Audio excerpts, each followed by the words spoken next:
And we're live. Welcome back to LOOPcast. It's Tom, Erica, and Josh. The LOOPcast, of course, is brought to you by The Loop, every American Catholic's favorite morning newsletter. I would just like to make a brief statement about the range that we have in this show. Someone said they will listen to this live while preparing their homeschooling classroom for the next year.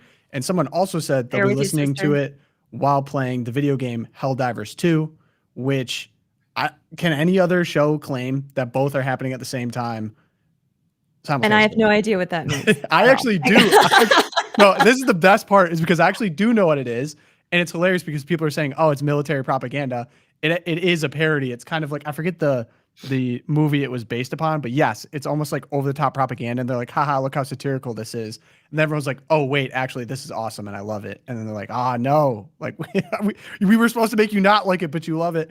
Anyway, this show's the best. What will we be covering today? So some pretty unprecedented action going on in California from the bishop. They dispensed the Sunday mass obligation for fear of ICE raids. And so we have the decree itself from the bishop. We have more context on the raids that maybe sparked this.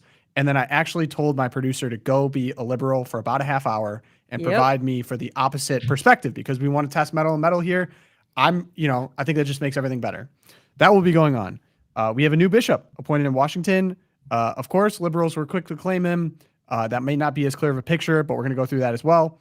I discovered that the American economy is propped up upon poisoning its citizens and then healing them at great cost. And if that stops, we're in big trouble. So healthcare is the #1 employer in about 39 states now. A really shocking New York Times article revealed that to me. We have good news. We have Twilight Zone. We have some good resources for Catholics as well. This is going to be a great show. I'm super fired up. But yeah. Welcome to the Loopcast. We do it live, 11 a.m. Eastern Time, Monday, Wednesday, Friday on YouTube if you want to join it live. But thank you to everyone listening afterwards. Big help if you guys could just leave us a review, Spotify, Apple Podcasts. That really helps out a ton. Appreciate all the help. Josh, how are you feeling this Friday? Good, but I'll weigh in on this. Someone asked what the hosts think about video games. I have to say my dad, was in the military reserves. So he'd go for 2 weeks to California every summer to drill with the Navy, and he came home with the Nintendo. This was like 1986, and my brother and sister were just elated, and they just played it all the time. And they kept like, "Come on, play with this." And I'm like, I did not want to. I played a little bit, like a few minutes here and there, but I mostly just thought it was a waste of time. Never got into video games. I would rather sort my baseball cards or watch CNN. Josh is like, CNN wasn't Psycho in the late 51. Tonight. Dude, quick rebuttal. Your video game was literally a ball moving across the screen very slowly called Pong. You're thinking the early 80s. No. Super Nintendo, you had Legend of Zelda, you had Mario Brothers, that kind of stuff. The only game I actually liked playing was Tecmo Bowl. I love that. Tecmo Bowl is cool. Yeah. I think that, okay, we're not I going just think the whole episode largely of video games are a waste of time. That's my opinion. I will say the community element of it. So my parents were smart. They're like, you can play video games, but you have to play with your brothers. And so we had some all-out brawls over very fun games that actually, if we get back together, we will still play together sometimes. But the whole online element of it is kind of tough for me. If you can play it against someone's competition in person, it's bonding. Yeah. I'm all for it. I have kids now, so I don't really play. But see, my wife likes to make fun of me for this. Like, you would just watch CNN and sort your baseball card. I said, being a news nerd, maybe it paid off, honey. There you go. No, but Josh, think about it. You could have been a Twitch streamer, Josh, and you'd probably be making at least 10 times what you're making right now. Whatever. I don't even know. Dude, new Loopcast content idea. Josh playing video games would be insane. That would go nuts. Don't they do that with like Daily Wire? Like Michael Knowles is like playing Fortnite or something. Come on. Yeah. Imagine Josh. I don't even know these. I've never even heard of these games. My kids like that Minecraft or whatever it's called. I never got into that. Oh, that Minecraft. We're building all these things. Look at all these things we're building. Like, can't you clean your darn room? Come on. Oh, what are you, Jordan Peterson? Come on, dog. Oh, man. Okay. Now we actually have to cover the news here, right? I mean, that's kind of what the show is. All right, let's get into it. Okay. San Bernardino Bishop dispenses Sunday obligation over ICE fears. This was reported on Catholic Vote. So 2 incidents that inspired this dispensation. We actually went back and looked into it, and then we'll get into the actual text from the document itself. So both occurred on June 20th, 2025. There's a groundskeeper arrested at Our Lady of Lourdes. Lourdes, sorry, my typo. That's okay, me. Lourdes Parish. You know it's not ChatGPT. New Our Lady moniker dropped. Church spokesman John Andrews confirmed it was a longtime parishioner employed on parish grounds for landscaping who was detained by ICE. Man was doing yard work when the arrest happened on church property, specifically on the grounds on a parking lot, but not an active mass or inside the church building. There was no one else present. Mass was not in session, according to Cal Matters. The detainee was sent to a Texas detention facility for due process, according to the National Catholic Register. Strange one, St. Adelaide Parish in Highland, California. ICE agents chased several men into the church parking lot at St. Adelaide Parish before detaining them, not inside the church building or during Mass, according to RNS, Religious News Service. There is no indication that this occurred during a service or inside of the church. The detentions happened outdoors in the parking area. No evidence suggests any arrests were made inside the sanctuary, according to The Independent. According to John Andrews, the diocese spokesperson, neither the parish nor the diocese has any information about them, the men detained, their whereabouts, or whether or not they were arrested. The men did not appear to be parishioners or parish staff. ICE did not enter any of the church buildings. They explained it was more akin to a traffic stop where the suspect had pulled into the lot and officers made the arrest there. This is according to Cal Matters. So on Tuesday, Bishop Alberto Rojas of San Bernardino issued a dispensation from Sunday Mass and Holy Days of Obligation, citing, quote, a genuine fear of immigration enforcement actions among parishioners. In this letter to the faithful, Bishop Rojas cited Canon 87. Is that an S? What's the way to say that? S1. Section 1, thank you. Which allows diocesan bishops and exempt parishioners from universal norms, quote, whenever he judges that it contributes to their spiritual good. Well, there's no doubt there. Right. He has that they authority. have the power. Right. So all members of the faithful in Diocese of San Bernardino who, due to genuine fear of immigration enforcement actions, are unable to attend Sunday Mass or Masses on holy days of obligation are dispensed from this obligation. So that is what happened. This is where we are. Josh, how do you feel about all this? So if I understand it correctly, ICE never entered inside a church sanctuary. ICE never interrupted any religious service. It never went inside. It was just in the parking lot. So to me, it seems that this action of saying you're no longer obligated to go to Mass if you're fearful of these ICE raids seems wildly disproportionate to the facts on the ground and the circumstances. Like, to me, the response to this would be, hey, let's make sure, just to say, hey, ICE, just make sure you don't come inside the church building or whatever. And even then, like, I understand that that's a lot of bishops like, we don't want ICE raids in the middle of Mass. I mean, obviously, any police raid in the middle of Mass is entirely disruptive and should be avoided at all costs. But I have to say something like, if you had someone like a mass murderer, had no question about his legal status, and you saw him in Mass, or some terrorist, like, yeah, I mean, you try. I mean, you don't want to disrupt the religious service, but you go in there and you probably get them, or you wait till afterwards, make sure you could grab them up because you're respectful to the people that are there. But the fact of the matter is, it didn't disrupt a religious service. So to me, it seems like very disproportionate. And again, I just, I have lots more, I guess, questions than I do answers based on what he's doing. Erica? Yeah.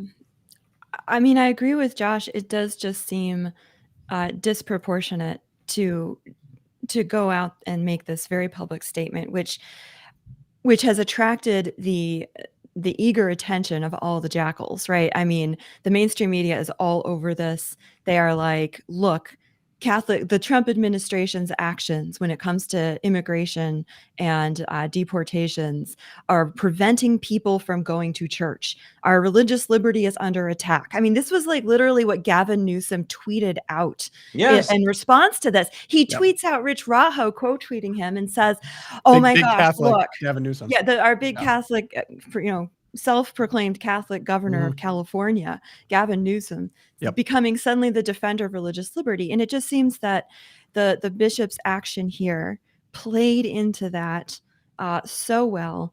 And really, I don't want, Newsom here capitalizing on people's ignorance and fear and people's trust in their bishops, right? There still are people who hear the bishop say something like this and they're like, oh my gosh, Trump must be arresting people in parishes, and just playing into that when the facts on the ground suggest a very different reality. There isn't even a record that I could find in the last 2 days combing every liberal and mainstream, I guess, media outlet. I have not even found one account of any police even waiting outside masses for people to come out. Right. It's not even happening. So for Newsom to get out there and be like, look, this is happening, it's that stoking fear. It's a kind of like stochastic terrorism going on that also is of the same ilk that's resulting in all these attacks on ICE agents. It's the same. They want less enforcement, so they're stoking fears to try to drum up negative support against it. That's why Father James Martin responded to this bishop by saying, it is a dramatic sign that not even Catholic churches are considered safe places any longer. Where are the voices for religious freedom now? See, again, everything is an opportunity to advance his cause and undermine what he calls the conservatives. Like, where's the advocates for religious freedom now? How is it against my religious freedom if ICE pulls over somebody who drives into a church parking lot? I mean, like, are you exempt from, you can't arrest me because I pulled into a church parking lot? Like, what? Mhm.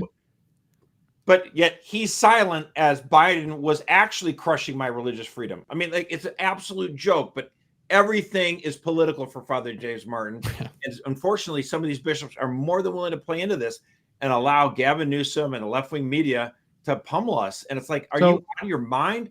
Like, why dispensation from mass? Now, he says it only involves the affected faithful. But then again, so in other words, presumably the idea is if you are here illegally, I'm not going to obligate you to go to mass anymore. Or if you look like, even though let's say you're foreign born, but you have naturalized status, but you look like you're, Mexican or whatever, you're very brown and you might be worried. I'm also, you might be affected, right? So you don't go. Mhm. And then maybe a liberal woman who's like, I'm scared of a Gestapo and I'm just not going to go. I mean, give me a break, guys. Why are we exempting them all from going to mass? Now, again, the question should be that we should be asking of the bishops, if you have lots of people in your parish who have entered the country illegally, why is it the most compassionate thing to just simply say, come here and do everything and stay? Why isn't it to realize that people, if you have large number of people in your parish that are here illegally, what's going on? These people are likely exploited. Right. Like, this is the point I keep making about, we had that ICE raid on the chicken farm in Nebraska, and they had wall to wall, hundreds of people that were illegally. So they ICE captured them all and took them out. And a lot of Catholic lefties are like, that's so terrible. That's so terrible. These poor people. But listen, if you are working in this country illegally, you can't say, wait a minute, the conditions at this factory are terrible. You are living in the shadows. You're being exploited. It's not good for them anyway. Or wait a minute, I'm 12 years old, right? We need Catholic bishops who are in favor of the rights of workers. And it's not helping anybody to say, let's just say yes to everyone who's here illegally, because you're allowing rich fat cats to exploit these migrants. That's not good for anybody. Right. There was the images coming out of California this morning as well from the raid on the marijuana farm, the cannabis farm there. And again, Governor Gavin Newsom, he posts it on Twitter, and these are disturbing videos, right? You have the video. Yeah, and then you see the tear gas going, and you see what you would assume are illegal immigrants who were working in the fields in the hot sun, running from the tear gas, and you see a small girl being helped by adults, hopping over and Governor Gavin Newsom is like, oh my gosh, look, they're going after children. And you're like, why was the 8-year-old girl picking cannabis in the sun in the first place? And it turns out they got out of that raid, they saved 10 minor children from that farm, 8 of whom were unaccompanied and being forced to work in that field. 8 out of 10. They just saved 8 of Biden's 250,000, however many missing children. And all Governor Newsom is like, oh my gosh, just let the little girl go back to picking her cannabis. Let her be exploited. Let children under the age of 10 be exploited by rich fat cats.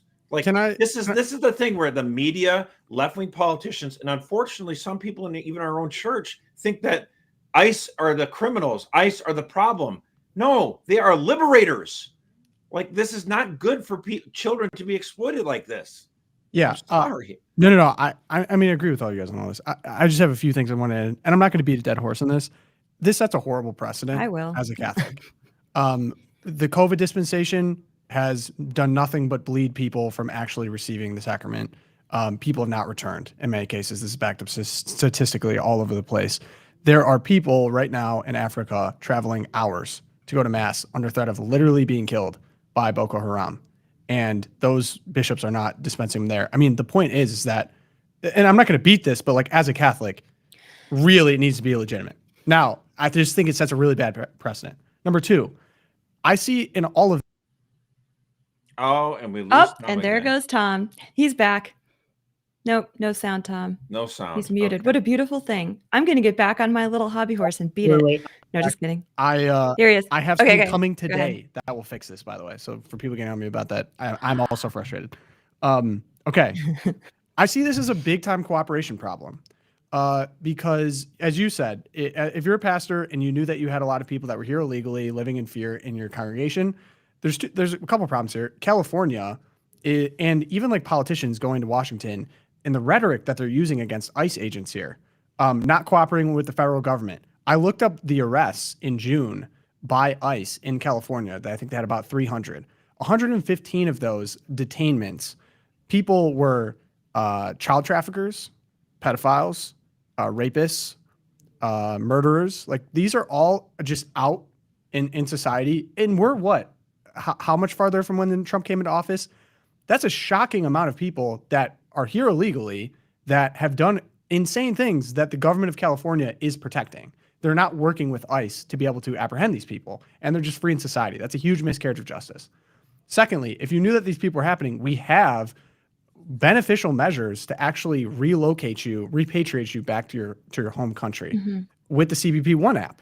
Now, wouldn't it be great? I'm not saying you have to, but it's like, hey, let's start getting you through the proper channels to become a citizen in the country. Wouldn't that be best for everyone here? Understanding the incredible task that the federal government has to do to apprehend rapists, pedophiles, traffickers that are not going to turn themselves in, and they're not going to go use the CBP1 app. So that's why I wanted Rosie to go like, what is the other side take here from, say, the bishops or liberal people who are saying that they're not getting due process, they're not this and that? Because in my mind, like we just saw in Alvarado, there was a ambush shootout with ICE agents. They lured them in and they shot them. One got shot in the neck.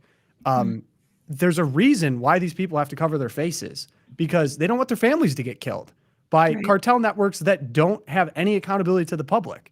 So I just think this is a huge cooperation issue for the common good of just about everyone.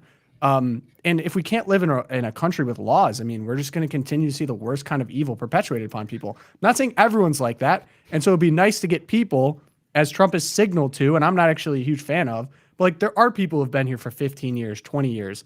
Let's get the work permit thing back in order. Let's try to solve in the middle. But actually everyone, including the illegal population, including churches, need to cooperate with the federal government to get the worst kind of gangbangers, pedophiles, rapists out of our country identified. And it's unfortunate to me that we have states that are unwilling to cooperate to this end. And this is what's causing the problem. It's not the government causing the problem. It's the fact that we have these kind of people in the country with no desire to actually solve this problem.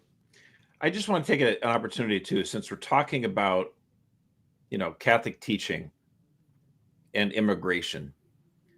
I really want to echo this argument from a French conservative by the name of Pascal Emmanuel Gobry.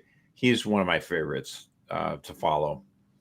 He said, just a regular reminder that all the biblical passages about welcoming the stranger relate to extending hospitality to travelers who by definition depart on their merry way. It has nothing to do with immigration policy. Witness the many times in the Bible where Israel fights invaders with God's blessings and at God's express urging.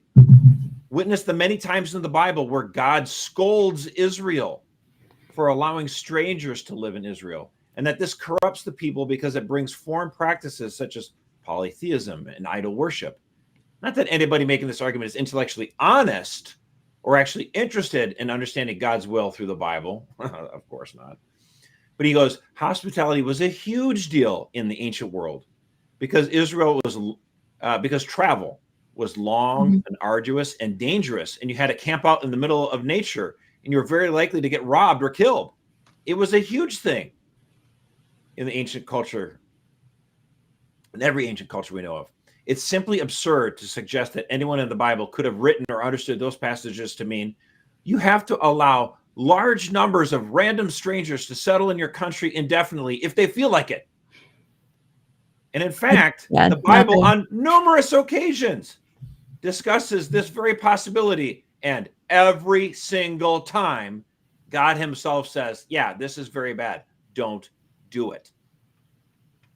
The Bible, of course, has a very famous story of welcoming a stranger, and that is the story of Lot and Sodom. And that story has nothing to do with immigration, by the way. The angels only claim to be passing travelers, and everything has to do with hospitality.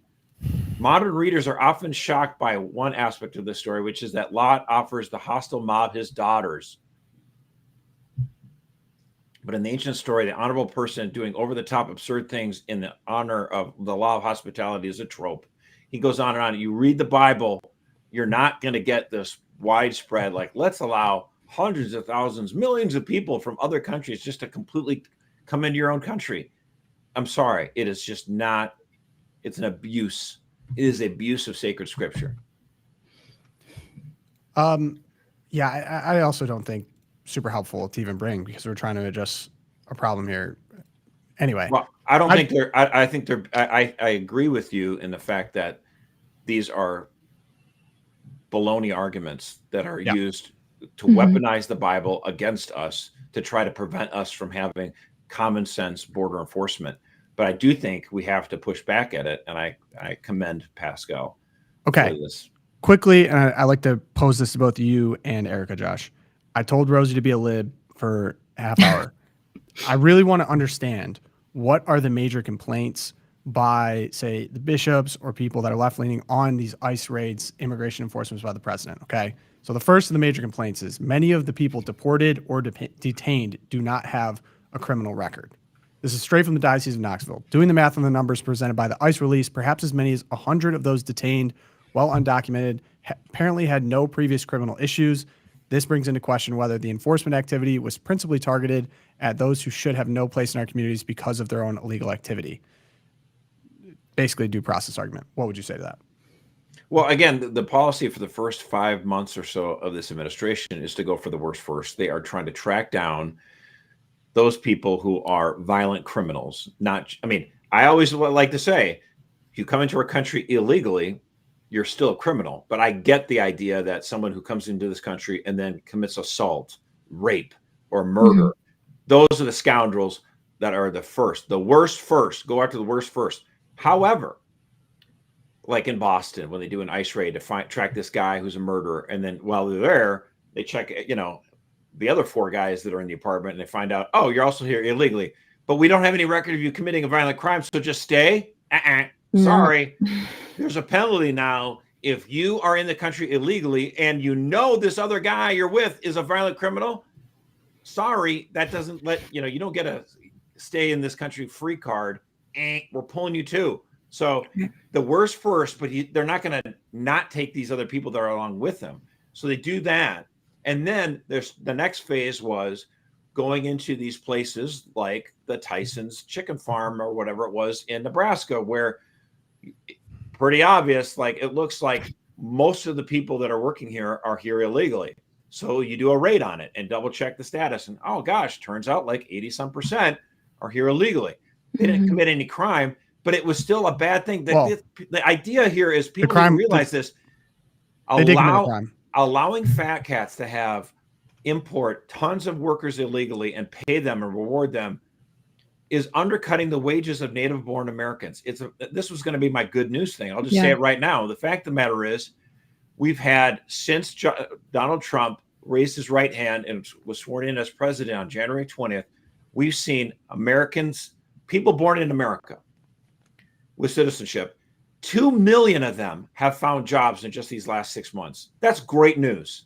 Now, the fat cats aren't happy because 500,000 illegals in this country have lost their jobs. They've left the workforce. Some of them have just deported. By the way, do people know this?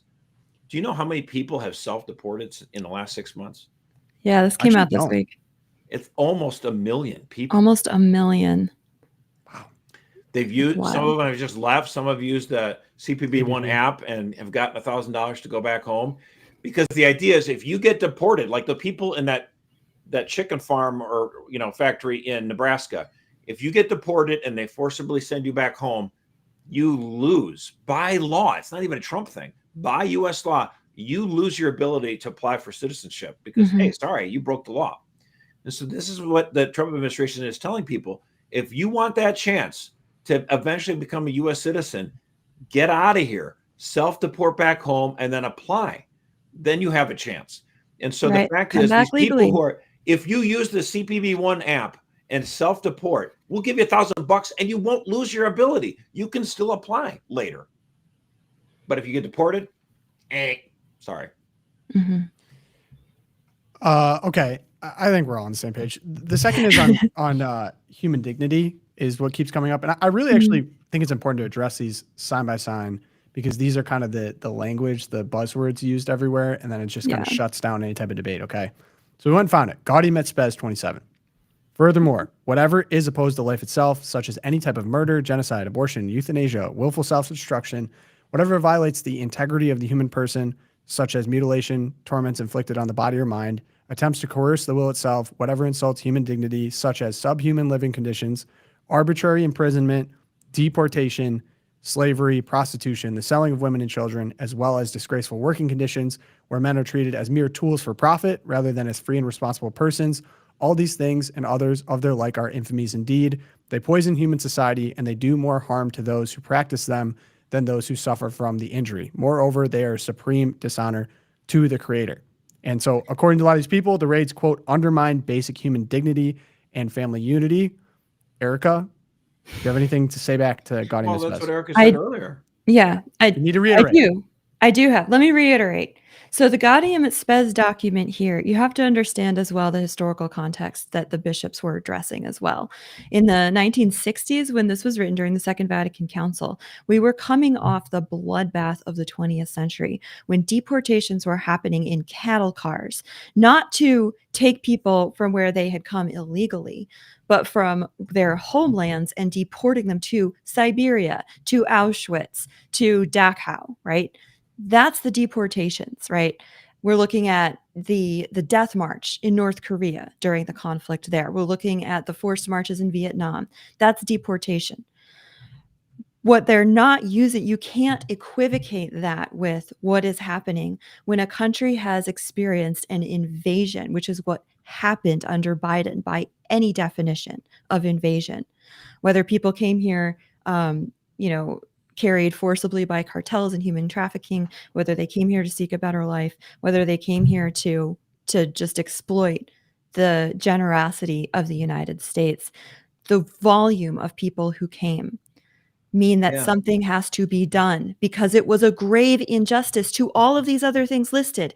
There is slavery going on because of this crisis, prostitution, the selling of women and children, disgraceful working condition where men are treated as mere tools for profit.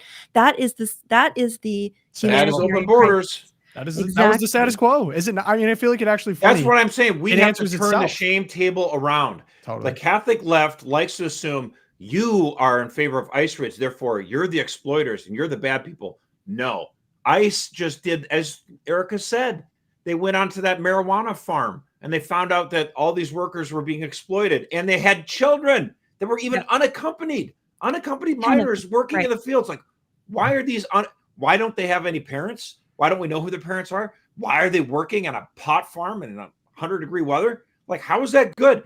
Yeah, why Josh, do you support this, Gavin Newsom? Does this fall under the category of the selling of women and children as well as disgraceful working conditions? Exactly. Where men are treated as mere tools for profit rather than free and responsible person. Right. It's like exactly what's said in Gaudium et Spes.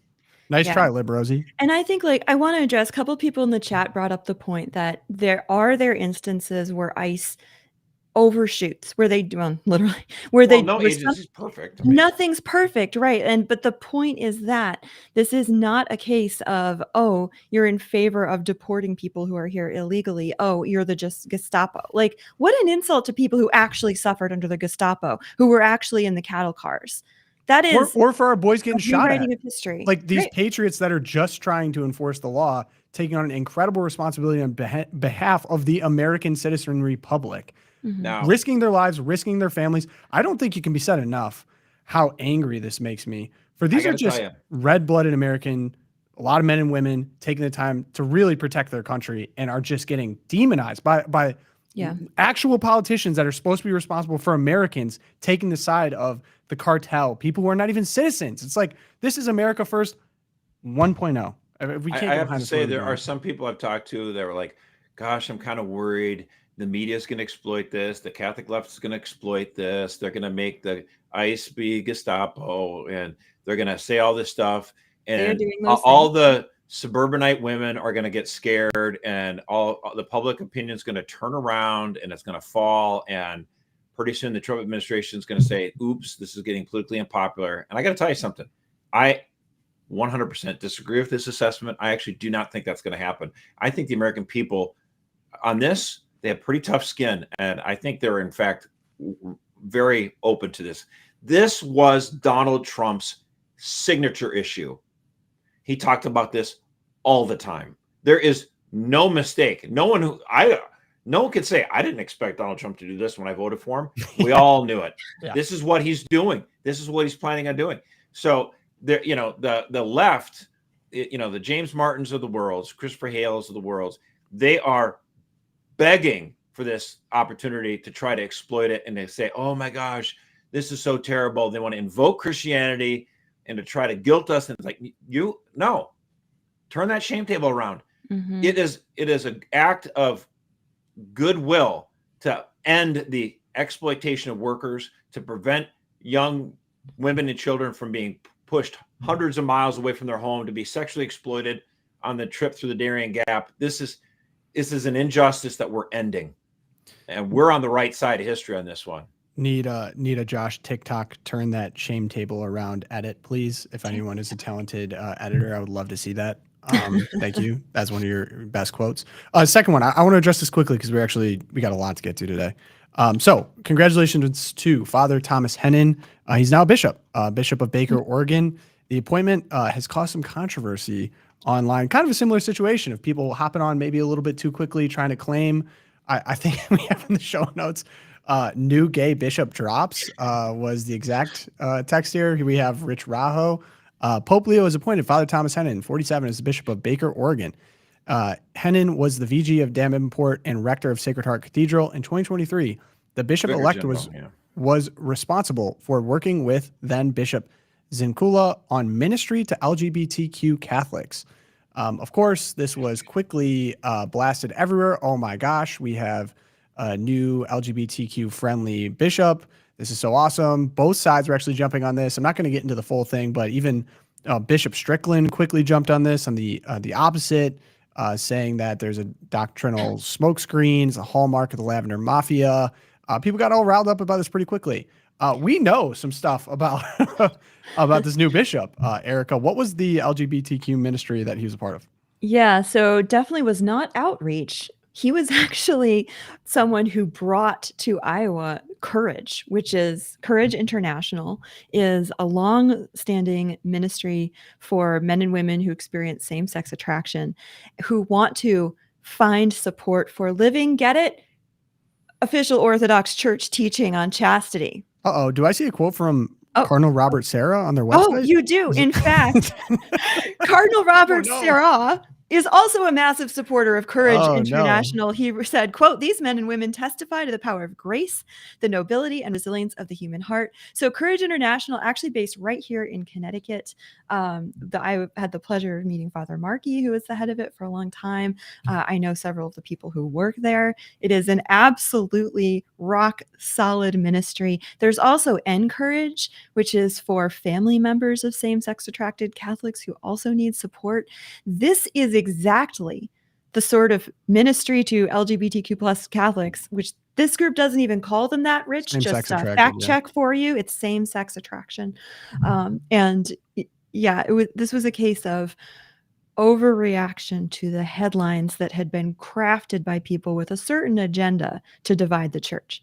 Yeah, I mean, I really like Bishop Strickland. I think he's done a lot of great things for the church, but I just, in this case, I wish he would have just held his powder a little bit on this one and got some more of the facts, because the National Catholic Reporter blasted out information in such a way that it made people think, oh, this guy was a total lib. He was totally pro-rainbow.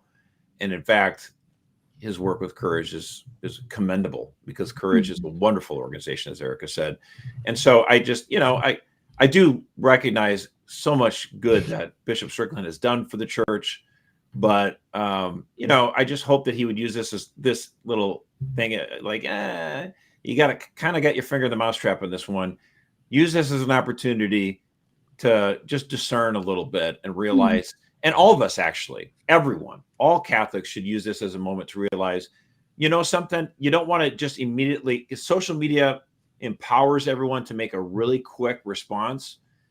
But, I've learned in my 20 years here at Catholic Vote, like sometimes it just makes sense to hold off. Like, for example, the thing that Bishop out of San Bernardino, that thing was announced actually 2 days ago, right before we were about to go on air. And I just said, hold on a second. Embargo. Let's not jump on this just yet. Let's just find out what really happened. Get the facts, see what's going on, because Josh. You don't want to make I don't want to make a fool of myself. No, I don't want to pop off. Yeah. You just want to make sure that in this age of instant opinion that can be shared across millions of people in an instant, you just got to try to, prudence. I'm so grateful for the show and for Josh, of course. But it does just like, that's one of the things that I really frustrates me about Twitter in general. It's so easy to repost. It is. It's easy to repost. It's easy to get it out. And it honestly turns people into, like, the medium changes people into people that they're not. Like, I know people in real life that I see them on Twitter. I'm sure people even think about me, like, it's hard. You see someone on social media, you're like, wow, that's crazy. Can't believe they would say it like that. And then you talk to them in real life, like, oh, they actually weren't. Anyway, I have 3 thoughts on this quickly because we got to move on. 1, another quality control issue in the church, right? We have legitimate heretics running around as priests, aka Father James Martin. That makes this whole conversation inflamed. If we had more unity on message in terms of how to minister, because my third point here is that everyone belongs. Like, everyone belongs in the church. Jesus did not just come for a specific group of people. He came for everyone. Yeah. And people that have same-sex attraction, people that may have lived a trans lifestyle, people that maybe lived a homosexual lifestyle, they all belong in the church. There's a place for everyone, right? And what Jesus calls us is it's not just that it's demanding, it's that everyone gets this call. It's not just for a select group of people. The second one, I think this is actually a huge positive. Here's my my devil's advocate here, or maybe God's advocate. I don't know what we're going to say in this context. I think it's really positive because it brings a lot of great attention to Courage. And I think maybe the lasting thing, God works in mysterious ways. Courage Ministries is fantastic. And I just think about, we've done so many episodes here, Erica, where we're talking about people that are literally going to be refugees from an insane anti-human movement, causing them to mutilate themselves, to kill their own children, to do things that make them infertile.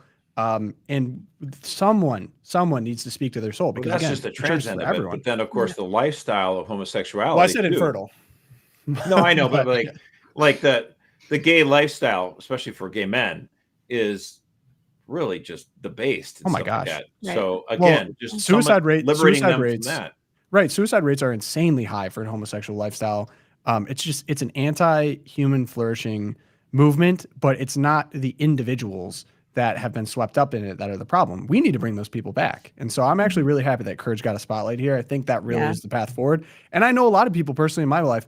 I have a kid who came and told me that they're gay, or they told me that they're trans, and they're young, 12, 13, maybe they're 18, happens after they leave the house. And I know a lot of people are really struggling. Like, how do I even approach this? Like, I really believe my faith and I want what's best for my child. And I'm sure they sincerely believe what they're doing is good right now. Where do we go from here? In places like Courage, I really believe are the answer. The church is for everyone. So I have to say just real quick on that appointment, it would seem Pope Leo made a pretty strong appointment, actually, in naming this man to be the new bishop of Baker, Oregon. Yep.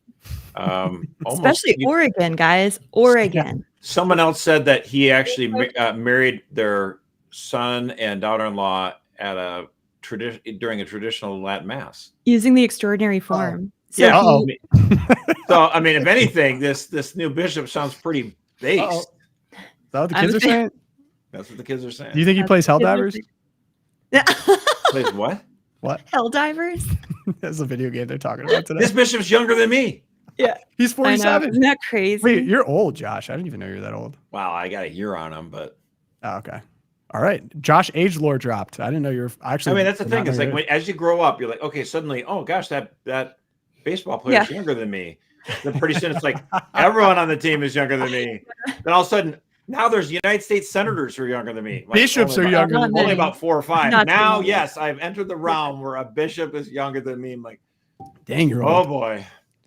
Dang, you're old. Embrace it though. I love it. I'm an old soul. I've been an old soul since I was 12, so I'm happy with it. Yeah. All right. This is a struggle on the show. We have so much fun. We get rolling. I can't cover everything on here. I'm going to save my report on U.S. healthcare because I'm so upset about it. But Okay. we're going to We save need it. to 'cause give it good treatment, right? We do. Right. Okay, so we're going to go to good news now. Okay. Erica, you're up first. Hold on. I got to scroll down through the healthcare stuff, though. I'm excited. I'm glad we're going to give it the time it deserves. Yes, deserves So everyone more time. tune in Monday, 11 a.m. Eastern to find out about healthcare and why Tom is crying at night. All right. This was so cool, guys. Oh, here goes Josh. He doesn't want to hear my good news. Here's my good news. There's this new prison ministry concept. This is a Christian prison ministry came up with this idea for imprisoned men. And there are 16 of them in this particular prison. And I don't know, can you pull up this video? Yeah. They put on a formal prom-like dance. And here are the men's daughters I just wanted to reuniting with them. I don't know about the video for copyright, but I mean, Yeah, are you yeah. kidding me right now? I know. So some of these men had not seen their daughters since they were incarcerated. And you can see the kids coming up to their dads. They're dressed to the nines. They're crying. The dads are crying. And just the power of a connection with your dad, no matter what he's done in the past. You can see it all over their faces here. And, we talk about the crisis of recidivism. I feel like more opportunities like this for men in prison. When they get out, they'll have this memory of this night with their daughters and this beautiful setting, being happy, being free for just that one night. And that memory alone could be enough to turn a man's life around when he does get out and gets to try again. And so this was just... I cried. I just lost it watching this. But what an amazing ministry. And, shout out to all Christians who do prison ministry, one of the great works of mercy. And this was so beautiful. So father-daughter prom. Yeah. Cute. Speaking of jail time. Yes, mine. Mercer. Oh, Josh. Yeah, this is good news. Oh, no, Josh. No, I already did this, dude. Oh, you did already? Mackie, right? Yeah. Okay. I covered in the last show. All right, whatever. Then my news was already covered. Then you go. Dude, I got you. Yeah. No jail for memes. You might not have, or was that Monday? In your defense, you might not have been on there, but I was fired up about it. Mine is good. Mine's very related to myself. New Trump housing policy. I am, again, one of the many very frustrated that I will never be able to afford a home. I will own nothing and be happy. Many people encouraging me. People email in and encourage me. I appreciate that. Thank you. I'm working on it. So new housing policy lets rent count towards mortgage approval. So this is according to the U.S. Director of Federal Housing, Bill Pulte. I had not actually heard of him before, but he had he's a big guy on Twitter. Gives away stuff all the time. He's got a lot of money. Yeah. Yeah. He has like 3 million followers or whatever, but I've never seen him before. He gives away money free on Twitter. You could give me some of that free money. Good point. This is Friday, guys. So lenders can now use Vantage Score 4.0 credit model, which incorporates rent, utility, and telecom payments instead of the FICO 10T model, which focuses on credit cards and loans. This model removes requirements for recent credit activity or a 6-month credit history. So, for example, he was saying, if someone's making a $2,000 a month rent payment and would obviously be able to make a $1,750 a month payment, then why are we not able to do this? Right. To qualify for a It's like mortgage, you right. want to demonstrate credit worthiness. I actually like this because one, no new infrastructure is needed. Lenders can implement this Vantage Score 4.0 without any new system, so no cost there. And then number two, I think this actually more directly aligns with what the point of creditworthiness would be, is that are you reliably able to make payments on time? And I don't actually like the model of taking out large loans, credit cards, call me Dave Ramsey, but I just don't think taking Just to on build up large your levels credit of score, debt. right. Yeah, just to build up the credit score, especially considering like, I always laugh because some of Ramsey's stuff I think is maybe a little bit extreme, but if you hear the type of people that call in, and these are like normal, you can't fake this many phone calls. There's a whole show where people call in and like, yeah, I have $50,000 in credit card debt. And I'm like, how is it even possible did you to do rack that? that kind of debt up? And he's like, oh no, like 70% of Americans have some form of credit debt that they're not paying off regularly. So I could see why he'd say, yeah, just don't get a credit card. Like if it's clearly going to be that vicious. And then I believe straight up usury that occurs afterwards, where you're putting people in like 15% interest. Only 15. One of my credit cards that 22. I pay off every month is literally 33.99%. Oh my gosh, Josh! I think that should be against the law. It's usury, yeah. But we pay that premium. We pay that balance off every month, so I don't pay that interest. But like to me, I'm still old school on this one. I remember when I lived in Minnesota, it couldn't be higher than 18%. And then I think it was Reagan that basically allowed it. Well, if you go to another state, it can be 21. I think that's still horrible. I don't know why my camera keeps going on and on. It's big credit card. Big credit got to Josh. I know. Lib Josh. Josh, you sound a little bit like a socialist. Josh trying to limit the free market from making money here as of credit cards. Josh in the Batcave. Keeps there going on and off. Yep. No, as soon as Lib Josh came out, yeah, you need to plug it. I don't know what you got it plugged into. I think it's power source thing because I can still hear you. But yeah, even someone saying, yeah, $2 purchase homes in their 20s, their monthly payments are less than rent was. Yeah, I think it's kind of insane how that happened to us too. It's so annoying because if you're renting an apartment, a lot of times like, well, just don't get a luxury pool, don't get this and that. And I'm like, there's a lot of times just not enough options if you live in a metropolitan area and for you have rent children. That's reasonable. Oh my gosh, if you have children, it's like, okay, you got to rent a house now. You need to get more space. It's crazy out there. So I just thought this was, again, this is good news. This isn't frustrating news. I love it. It's a good, small, smart, efficient step towards allowing the American dream, home ownership, hopefully, as I dream of one day. Amen. So we're not going to see Josh. We're going to hear Josh. Okay, there we go. We hear Josh. There he is. Guys, I got an email. I thought it'd be great to provide some resources here. It's a good Friday episode email too. So, okay. Hey guys, I was raised Catholic, sort of, and have been in and out of the church multiple times. I finally feel ready to come back for good. Awesome. Can you recommend any programs to help? This is one area I feel is really missing in the church, at least in my area. I am willing to travel to see what a good program like this would look like in order to bring to my parish. I don't really want to do RCIA. Was hoping for something different. Thanks in advance for any suggestions. I really enjoy your show. Renee, thank you for the email, Renee. We got thoughts. Josh, Erica, what you got? Did Renee say where she's from? I did not. I don't believe I got geolocation on Renee. Okay. Yeah, I have a few thoughts, and then I'll let Josh go. Josh has thoughts. But I'm going to go first, Josh.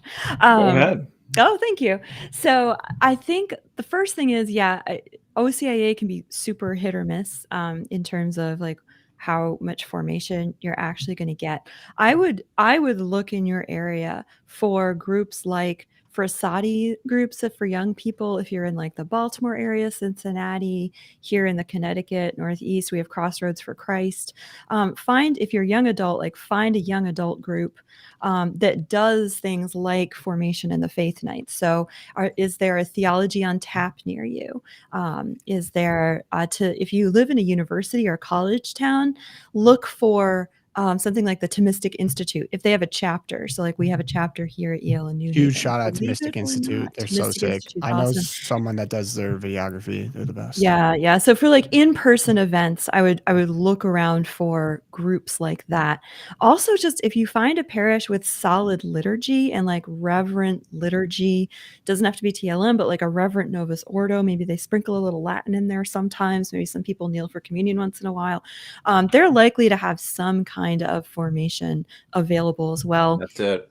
You can't find it in person. I hate to say this, but you gotta like go online. And this is something that I think we're living through a golden age in terms of online resources for the church in America. So Totally. if you go, I mean, Thomistic Institute is online. So if you're the kind of guy who like, or girl who wants to read, I don't know, like Peter Kreeft for fun in the evenings, or Peter Kreeft's the man. If you find yourself bringing the Catechism of the Catholic Church with you to the beach as you gaze out over the water, then look at the Thomistic Institute online for Aquinas 101. That is your sauce. If you're more of a like Instagram type girl, I would go the Father Michael Schmidt's route, right? He would be a really good option. Ascension Press has amazing formation videos with him, with the friars, with some Sisters of Life going on. The Catholic thing, love their daily column that I get. Catholic thing is awesome. First Things, not specifically Catholic, but definitely run by Catholics, if you know what I'm saying. Word on Fire, Bishop Robert Barron. All of these are amazing. I'm sure the chat can come up with some more. Word on Fire is so effective that the left is losing their minds and attacking him for it. Yeah. That tells you how good they are. Yeah. Whoever National Catholic Reporter doesn't like, I would just run in that direction. But I would just say to the point that I've harped on many times and that Tom picked up earlier on this episode, quality control. So the fact of the matter is, I would not, buyer beware. Don't just automatically assume that, I'll just go to this parish's RCIA or OCIA, whatever. I hate that they change the names all the darn time. It's bad. Idea. So, like, if you go to find a very reverent mass and then you go up to the priest afterwards and be like, "Hey, I want to become a Catholic. How is the RCIA program? Where's a good one I can go to that's really solid? That's not going to be kumbaya stuff." Mm-hmm. And if he says my parish is great on this, actually, it's solid, then you know it. Or if he's like, if he is equivocating, that means he probably hasn't got around to fixing his program just yet, so you may want to keep shopping. Yep, he's not gonna say this is crap. But someone also dropped Augustine Institute. They're also really, really good. Oh, they're great. Yeah. Interesting. It's funny. A lot of people saying OCIA. Unfortunately, I'd say it's the same with marriage prep too, which is a little bit down the line. But marriage prep is just the same thing. How Lori and I just said we went to like one class and this is so terrible. I went to the priest afterwards. Can we just do marriage prep with you? Yeah. And we did. And that was a lot better. On that one. I think you made the right foundational assumption. I guess, again, a lot of this depends on where you live in the country, but if you seek out a reverent mass and you see the people there are very devoted, it almost through there, then you kind of get in touch with the right things. It's much harder being in the wilderness and looking online.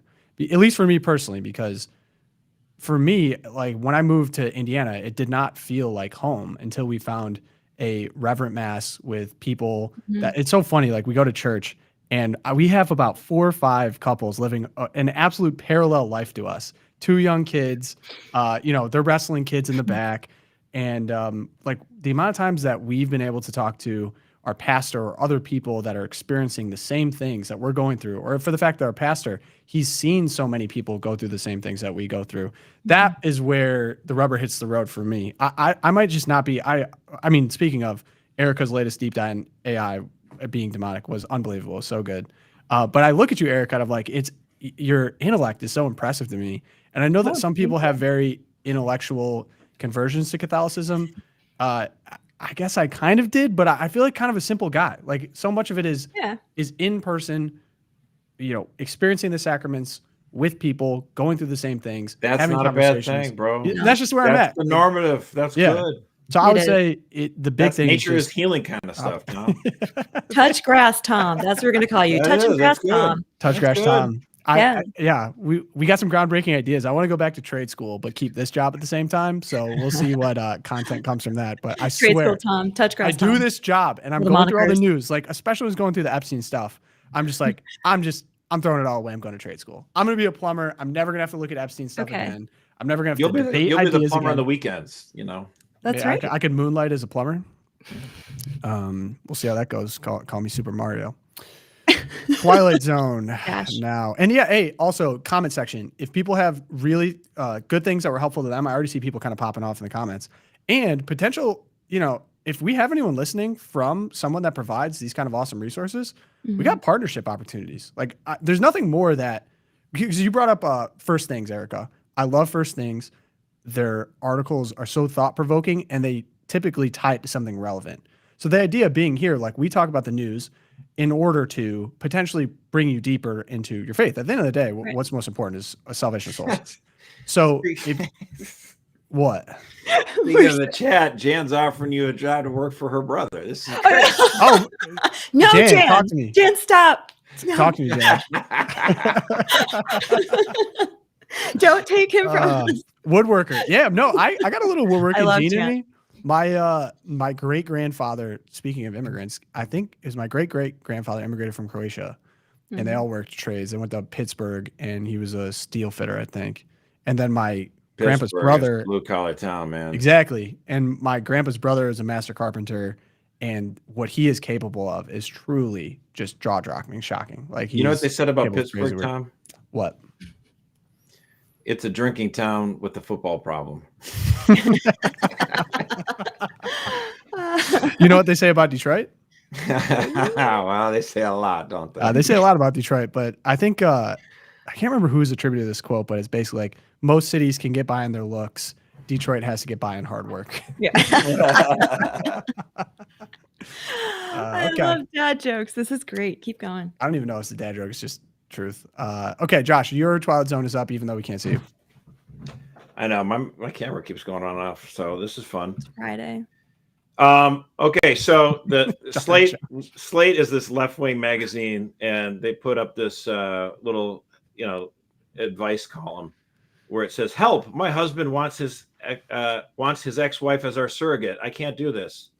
What? These two dudes, right? They're married, and he's upset that his quote unquote husband wants the ex-wife to be the surrogate to the child that they want. We're gonna quickly show the graphic, and then no. Yeah, that's oh, I did not need to see that. It's like ask Abby Slate. So I have to commend pro-family activist Katie Faust, who says, "Okay, this guy came out, left his children's mother, inflicting physical, mental, and emotional harms of divorce on his 9 and 11-year-old, to go be with another man.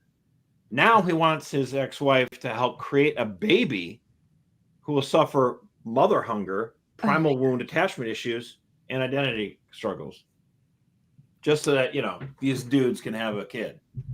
Yeah. Did you see the they did an anonymous write-in? Did you see the name? No. What did they do? Maybe not the right oven for our bun. Oh. That is so objectifying and just erasure. You have to laugh, but it's so insane. You have to laugh or cry. Hey, and this opportunity I'm just going to take to shout out to Katie Faust, who is a warrior when it comes to children before adults. She's amazing. I just watched her go on a podcast. Oh my gosh, I'll have to find it. But this podcast where the host of the podcast, it's called like Hard Conversations. And the guy is a gay man who he and his partner in Australia had children, two children through surrogacy, using the eggs from a close relative of his partner and his sperm. And Katie was just like, "So why did that matter to you? Why did it matter to you that you use a close relative to mother your children?" And he's like, "It doesn't." She's like, "But you did it. Why did you?" And she's just like, she was very respectful, but totally focused on the children, which is what is utterly missing from all of these conversations. So Katie Faust. That's right, because in an era of the sexual revolution, as the Ruth Institute says, the sexual revolution demands that your sexual desire be placed as your God. Yes. And that no demands come before that. Children be damned. That's the whole attitude of the sexual revolution.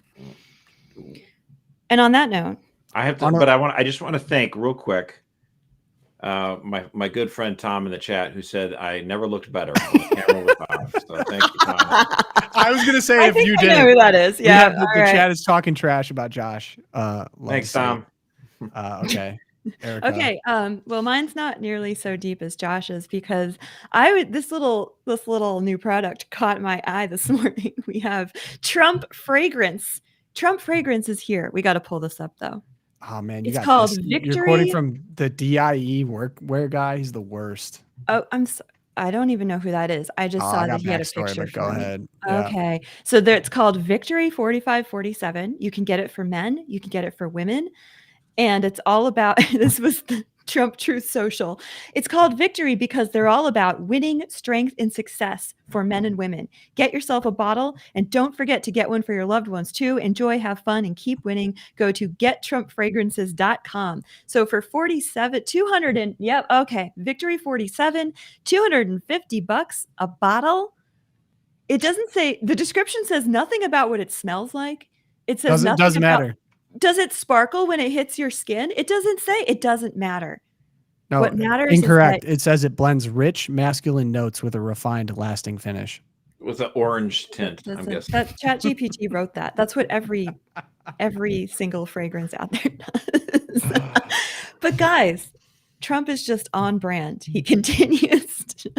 I mean, Oh my I mean, gosh. Trump is, he is who He's he a is, businessman. and he does these every once in a while. I just think it's kind of craptacular, whatever. Are you getting a Trump phone? I'm Trump mobile? not getting a Trump phone. Okay. I don't belong to that class. You brought this guy up. The Derek guy on Okay. Twitter is So what did I do maybe wrong? the most annoying account out there. I think I have him muted. Yep, I have him muted. All he does is nitpick political opponents but claims to be kind of this objective fashion guy, and he just Yeah. happens to always criticize people that he disagrees with politically.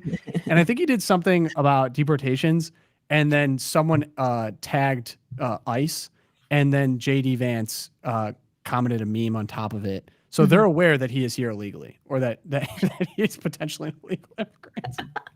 Are you serious? This Okay, is so the 2025.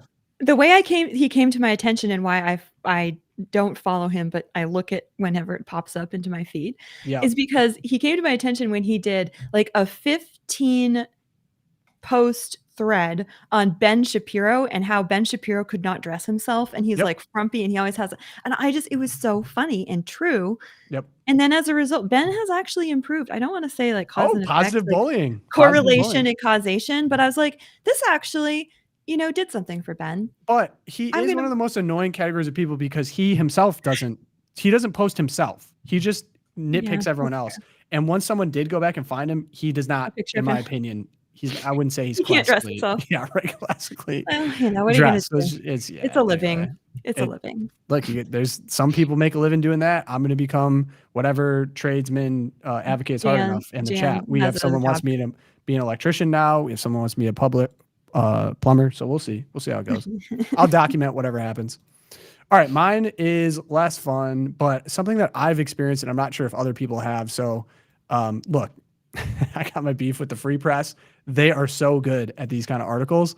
This is The Death of the Public Library by Zach Bissonette. Yeah, and I actually encourage, I think it's behind paywall, but I'll give you a brief summary. And this article is fantastic. I want to give him credit.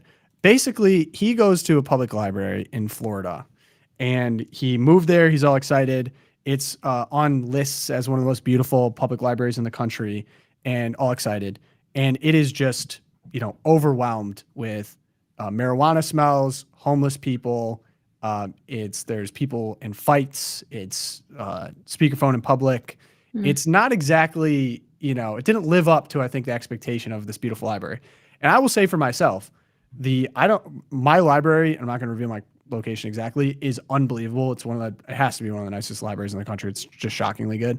But in Indianapolis, the public library is, again, classically beautiful architecture similar to this one, but is similarly overwhelmed by homeless people, weed smells. It's not a place that you'd want to hang out. You wouldn't want to bring kids your there, children, certainly. right? And so he did a little bit more digging on this. So since 2012, visits to the Mandel Library, the local public library in Florida, have dropped 50%, and incident reports have risen 41% since 2019.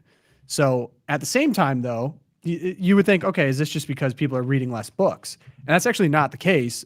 Sales have been up across the board for books, and audiobooks and like Kindle type books are more popular than ever because the visits and checkouts have decreased as well, even in audio and Kindle versions. So just checkouts across the board, people using the library less. And Barnes and Nobles is opening 60 new stores in 2025. So clearly this isn't like the picture being painted is not that the library is dying because people aren't reading. It's because of something else. And so he went and found two people that are probably from the two different schools of thoughts on how to treat this problem that public libraries have just become not so friendly. So there's this guy, Ryan Dowd. And so his essential belief, according to this interview, is that not only do homeless have every right to spend their days in libraries, but that librarians should view their needs as a critical part of the job. He believes librarians should be trained to dispense Narcan. One of his seminars is called Jerks with Homes, How to Deal with Members of the Public Who Are Being Jerks About Homeless Folks. His scripts are for addressing problematic behaviors, include examples like this. Hey, I don't care if you urinate on the Harry Potter books, but the politicians have a no urinating policy. Therefore, I have to ask you to stop. Okay, so that's the first school of thought. And this guy's actually influential in the space of librarians, by the way. Second school of thought, probably more Josh Mercer. Steve Elbricht, I think, right? First name Steve, last name Elbricht. A former San Diego cop who has done library security training for 25 years. He advises librarians to stop apologizing for measures designed to make their library safe and appealing to everyone. Some topics he covers in the webinar include our list of challenging patrons, from pets to pedophiles, issues for enforcing our code of conduct. Quote, we are losing control of a facility that has always been benevolent and peaceful for the community. In 2015, he wrote this book that the American Library Association called Library Security, Better Communication, Safer Facilities. But he said in the wake of the 2020 protests, the organization canceled a second edition of this book because it didn't want to be associated with a former cop. And the ALA did not respond to this request for comment. He said he found the episode, quote, very hurtful, and has since removed his law enforcement career from his LinkedIn page from some of his marketing materials. And here's what he had to say. I don't want people to have some preconceived notion that I am some Hitlerian guy. Albrecht said, I just want people to have a nice time at the library. What does it say about the left that you used to be a police officer, therefore you're evil? The left is just insane. And like, that's the thing, the homeless problem in these public libraries, like, why? I'm astounded at the psychoness of the left. Like, don't you see this as a problem? Like, again, that's, by the way, related thing. There were some people saying we should, Trump is raising the costs on going to national parks if you're a foreigner. So if you fly in from Paris, you want to see the national parks, you're now going to pay a lot more to visit our national parks. And someone on the MAGA right was like, hey, we should make it free. It's like, no. You make it free, then it's homeless camps. You still need to charge something. And that's why I wonder, like, if you just literally just charge $1 to enter into a public library, like, it would get a lot of the riffraff out. Wouldn't be the best idea in the world. I just feel like I'm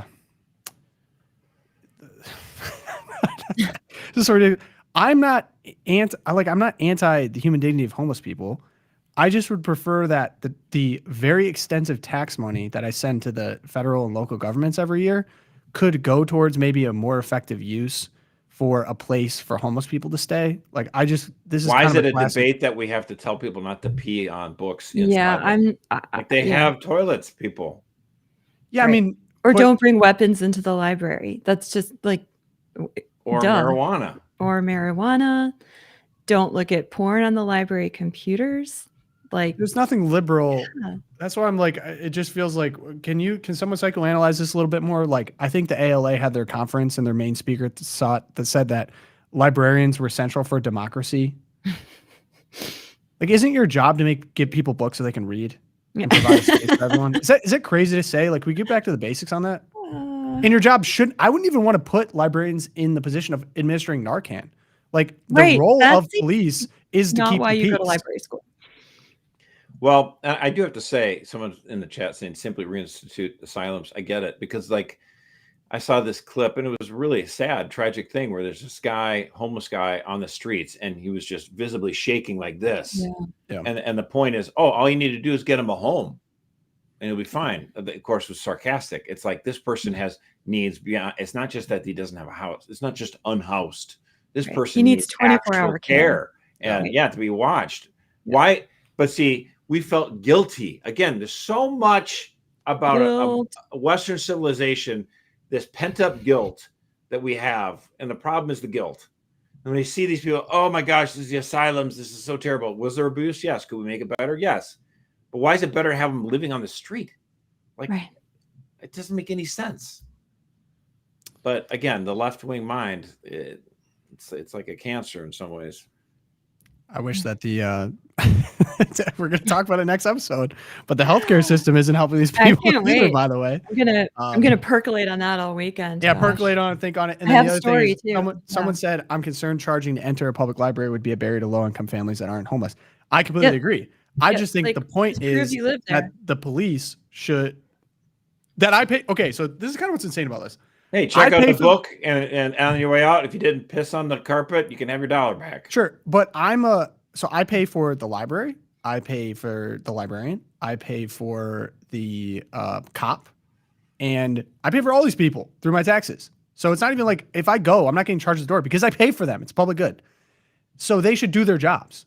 And the job of the police should not be impeded by some guilt trip liberal that wants librarians to administer Narcan. Call the police. The police take care of the issue. And that is to keep the peace is a part of what the police have to do. And if the answer is, well, just you can't be in the library, it's obviously causing a problem. And we can talk about addressing root issues all we want, but this is kind of a simple in a vacuum issue. Like, people shouldn't be in the library peeing on books, and you shouldn't feel bad about telling people to leave if they're doing that. Right. This is like the shocking. How is there two sides on this? This is where I'm like, maybe Rosie needs to go be a lib a little bit more, because I'm just like, Yeah, I'm Rosie, really having a hard explain time it to wrapping us. my mind. I would not bring my kid to a library where people have needles out. And isn't that the worst part? Is that, like, my kid now doesn't get to do the service of the library, which is to read books and to learn. So in general, this is just one more symptom of something else, and we got to wrap up because we're kind of running long. But like where Republicans in general and conservatives in general have just allowed inner cities to be complete psycho farms, and there's an unwillingness to intervene. But like if you have a public library in a very, very blue liberal left-wing city, but the governor's Republicans, like, go in there and fix it. Go in there and clean it. It might really anger the mayor and the local city council members, but the 40% of the silent majority probably of voters will be very happy you did it. Yeah. And it would actually make great optics as well. And it's actually a good thing to do. Yeah, well, it's very Rooseveltian, like taking advantage of the press to make a statement, and then you get more public support at that point. Like, oh, we have a citizen. Teddy Roosevelt? Yeah, Roosevelt. He's a master at that. Yes, I'm making sure you didn't say his first name. Rooseveltian. That's how deep I am in this book, Josh, that I still need to finish and return to my public library. And I will end on that note. Great show, guys. If you want to help us out, join the Champions Club. Best way to support us. Of course, leave reviews. Apple Podcasts and Spotify. I need to find our prayer today from the prayer channel. That has been... Well, while you load it up, I want to just ask everyone that's listening to say a prayer for my mother, Margaret, who's having some surgery today. Hope everything will go well, but just make sure to offer that in your prayers today. Prayers for Margaret. Prayers for Margaret. We have a prayer from George Washington offered today. So, in the name of the Father, Son, Holy Spirit. Amen. Amen. Almighty God, who has given us this good land for our heritage, we humbly beseech you that we may always prove ourselves a people mindful of your favor and glad to do your will. Bless our land with honorable industry, sound learning, and pure manners. Save us from violence, discord, and confusion, from pride and arrogance, and from every evil way. Defend our liberties and fashion into one united people the multitudes brought hither out of many kindreds and tongues, and do with the spirit of wisdom those to whom your name we entrust the authority of government, that there may be justice and peace at home, and that, through obedience to your law, we may show forth your praise among the nations of the earth. In the time of prosperity, fill our hearts with thankfulness, and in the day of trouble, do not allow our trust in you to fail. All this we ask through Jesus Christ our Lord. Amen. Amen. Father, Son, and Holy Spirit. Amen. Amen.